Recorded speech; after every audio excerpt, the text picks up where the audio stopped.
అడవిలో పక్షులు కూస్తూ సూర్యకాంతి చెట్ల మధ్య ప్రవహిస్తోంది. లియో అనే సింహం రాతిపై అలసిపోయి ఆవలాడుతోంది. రాము అనే కుందేలు ఉల్లాసంగా గెంతుకుంటూ వస్తున్నాడు. వాళ్ళు ఇద్దరూ మంచి స్నేహితులు. సాహస ప్రయాణాలు ఇష్టం. ఒక చెట్టు పక్కన రాము భూమిలో ఒక మెరుస్తున్న సీసా కనుగొన్నాడు. ఆ సీసాలో పాత మ్యాప్, అందులో పెద్దగా ఎక్స్ గుర్తు ఉంది. లియోకు ఆసక్తి చిగురించింది. ఇది ఖజానా మ్యాప్ అని భావించాడు. వాళ్లు కలిసి ఆ మ్యాప్ని అనుసరించేందుకు సిద్ధమయ్యారు. లియో ఆకులు ముడివేసి వాటిలో పండ్లు, నీళ్లు పెట్టాడు. రాము తన చిన్న బ్యాగులో తాడు, దిక్సూచి, టార్చ్ పెట్టాడు. అడవి జంతువులందరూ వీరికి బయలుదేరే ముందు వీడ్కోలు పలికారు. సాహసయాత్ర మొదలైంది. వాళ్ళు ఒక పెద్ద నది వద్దకు చేరారు.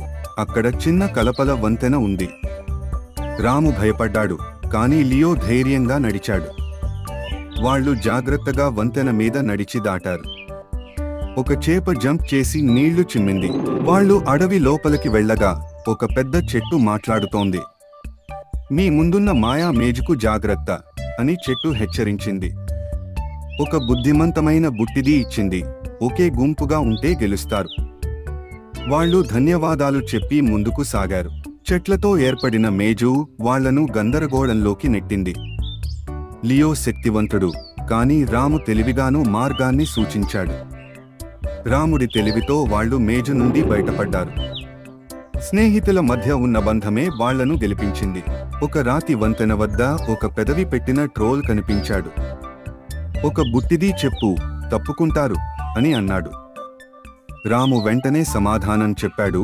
ట్రోల్ నవ్వుతూ వదిలిపెట్టాడు. వాడు సెలవిచ్చాడు కూడా. వాళ్ళు ముందుకు వెళ్తూ ఒక పెద్ద బొత్సను చూశారు. అది నిద్రపోతోంది. రాము తుమ్మబోయాడు, కానీ అదుపు చేశాడు. లియో ఓ రాయి వదిలి దృష్టిని మరల్చాడు. వాళ్ళు నిశ్శబ్దంగా అక్కడి నుండి తప్పించుకున్నారు. రాత్రి కాలంతో పాటు జంగిల్లో కొయ్యలు వేసి అగ్నిని వెలిగించారు. రాము కథలు చెప్పాడు. లియో నవ్వుతూ విన్నాడు. వాళ్ళు పండ్లు తింటూ చినుకుల్లో నిద్రపోయారు. రాత్రి కూడా ఈ సాహసం ప్రత్యేకంగా అనిపించింది. రాత్రి తర్వాత వారు ఒక గుహ సమీపంలో ఆనవాళ్లను గమనించారు. వాటిని అనుసరించి లోపలికి వెళ్లారు. లోపల చీకటి, నీటి చుక్కలు, గంభీరమైన ధ్వని. వాళ్ళు జాగ్రత్తగా చేతులు పట్టుకుని ముందుకు సాగారు. గుహలో మధ్యలో ఒక ప్రకాశించే క్రిస్టల్ మరియు చిరుతపులి శిల్పం ఉంది. ఆ శిల్పం ఒక్కసారిగా కళ్ళు తెరిచింది. అది జీవితం పొందింది. ఈ చివరి పరీక్షకు సమాధానం చెప్పండి అంది గంభీర స్వరంతో. లియో ధైర్యంగా ముందుకు వచ్చాడు. ఏది పంచుకుంటే పెరుగుతుంది, చీకటిలో వెలుగుతుంది? రాము చుక్కలాడుతూ చెప్పాడు, స్నేహం. లియో గర్వంగా బాసగా అన్నాడు, స్నేహం. గార్డియన్ చిరునవ్వుతో మార్గాన్ని తెరిచింది. వాళ్ళు ఒక గోప్యమైన లోయలోకి అడుగుపెట్టారు. ప్రకాశించే మొక్కలు, ఇంద్రధనుస్సు చెట్టు. అక్కడ నడుమలో ఒక ఖజానా పెట్టె ఉంది. రాము ఆశ్చర్యంతో కన్నులు చెదిరిపోయాడు. అది నిజంగా మాయా ప్రపంచంలా ఉంది. పెట్టెను తీయగా అందులో బంగారం లేదు. కాంతివంతమైన విత్తనాలు, స్నేహ బహుమతి, ఒక జ్ఞాన గ్రంథం ఉన్నాయి. నిజమైన ఖజానా జ్ఞానం, దయ, స్నేహం అన్నాడు లియో. రాము కూడా అంగీకరించాడు. గ్రంథంలో వాటిని ఎలా నాటాలో వివరంగా ఉంది. వాళ్ళు వాటిని జంతువులతో పంచుకోవాలని నిర్ణయించారు. అవి జాగ్రత్తగా సొంత సంచిలో పెట్టుకున్నారు. లోయ మళ్లీ కనబడకుండా మాయమైంది. వాళ్ళు తిరిగి ట్రోల్ వంతెన, చెట్టు, మేజు వద్దకి వచ్చారు. ప్రతి ఒక్కరూ వీరిని గర్వంగా పలకరించారు. రాము డాన్స్ చేస్తూ లియోతో కలిసి నవ్వుతున్నాడు. అడవి మొత్తానికి వెలుగులా అనిపించారు. వాళ్ళు నదికట్ట, చెట్ల మధ్య పక్కన విత్తనాలు నాటారు. అక్షణమే పూలు విరబూశాయి. చెట్లపై కొత్త ఫలాలు వచ్చాయి.